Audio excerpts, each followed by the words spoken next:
Salut les potes, bienvenue sur cette nouvelle vidéo sur ma chaîne Zuzman TV. Aujourd'hui nous allons parler d'un comics qui me tient à cœur et d'un auteur que j'adore. J'ai nommé Rover Red Charlie, écrit par Garth Ennis et illustré par Michael Di Pasquale, paru en mars 2020 chez les passionnés de Comics Initiative. Cette série nous fait nous poser la question suivante. À quoi ressemblerait la fin de l'humanité du point de vue du meilleur ami de l'homme ?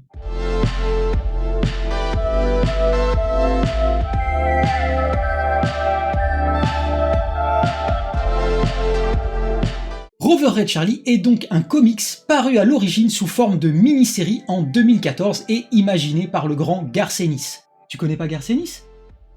T'as de la chance, j'ai du temps devant moi pour te raconter un petit peu sa life. Garth Ennis est donc né en 1970 à Hollywood, presque comme la ville des stars, sauf que c'est Hollywood en Irlande du Nord. Il est connu avant tout pour ses récits violents et sans concession, mais à la fois cultissimes tels que Preacher, Hellblazer, The Boys, adapté récemment par Amazon sous forme de série télé, mais aussi pour son incroyable travail sur Punisher chez Marvel. C'est probablement ce qui se fait de mieux sur le personnage, hein.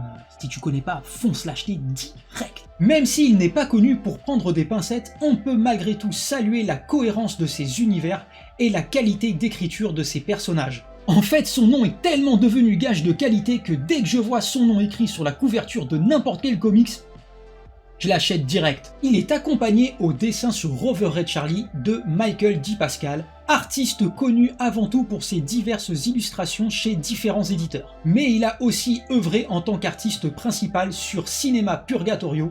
Merci beaucoup, monsieur Wikipédia. Moi aussi, j'ai Google. Mais ça parle de quoi en fait ta BD là ? Minute papillon, on y arrive.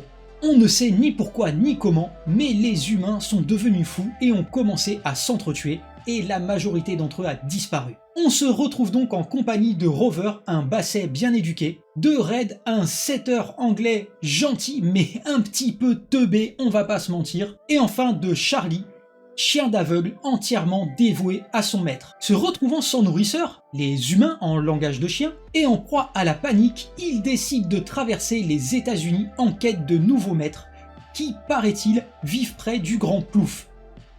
L'océan donc. Mais avant d'y parvenir, ils vont devoir traverser moultes épreuves telles qu'un guet-apens tendu par ces enfoirés de chats. En vrai, je vous kiffe moi les chats. Bisous tout doux. Et autres joyeusetés. Toute l'histoire se déroule du point de vue de nos amis à quatre pattes et c'est ce qui fait tout le sel de cette mini-série. Ils ont leurs propres expressions pour décrire leur environnement, les nourrisseurs et le grand plouf par exemple, mais aussi pour exprimer leur humeur. Je ne savais pas, mais d'après Garth Ennis, quand les chiens aboient en fait, ils disent « Je suis un chien! Je suis un chien! Je suis un chien !»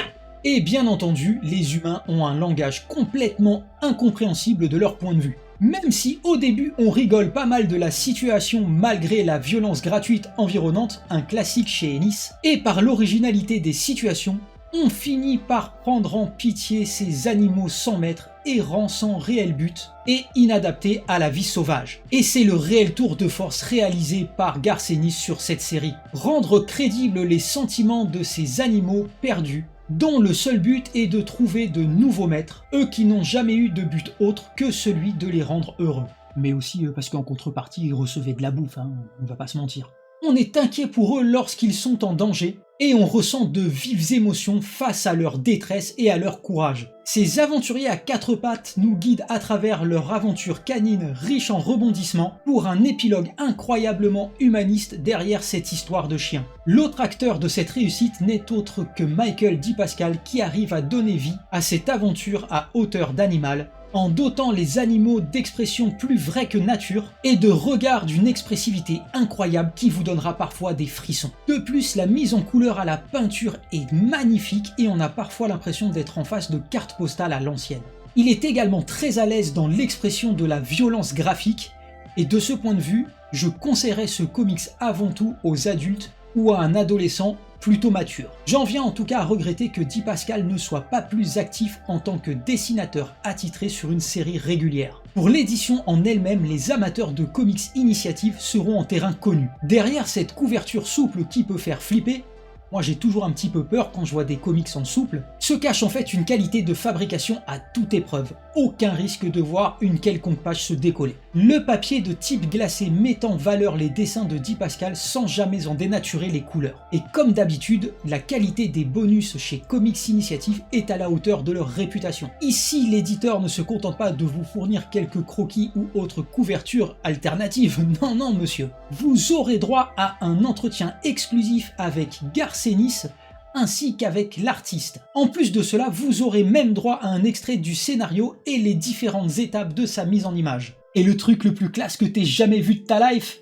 une préface écrite par le grand Alan Moore. Et ouais mon pote, si ça pète pas la classe. Au cas où vous ne l'auriez pas encore compris, cet ouvrage est évidemment un indispensable pour tout fan de Garcenis qui se respecte. La qualité de l'écriture et l'originalité de son propos liés à des dessins de haute volée en font une œuvre attachante et originale qui ne vous laissera pas de marbre. Enfin, sauf si vous n'avez pas de cœur. Et je rappelle que le travail d'édition de Comics Initiative est d'une très grande qualité. Si vous arrivez à le trouver, foncez, vous ne le regretterez pas. Et voilà, c'est la fin de cette vidéo, j'espère qu'elle vous a plu. Si c'est le cas ou si vous avez des remarques, n'hésitez pas à me laisser un commentaire, je serai ravi d'y répondre. Vous pouvez également vous abonner à ma chaîne et cliquer sur la petite cloche afin d'être averti dès qu'une nouvelle vidéo est sortie. Vous pouvez aussi vous abonner à mes réseaux sociaux, Twitter et Facebook, les liens sont dans la description. N'hésitez pas à partager cette vidéo auprès du plus grand nombre de personnes afin que ce comics ait la reconnaissance qu'il mérite. D'ici là, je vous dis à bientôt.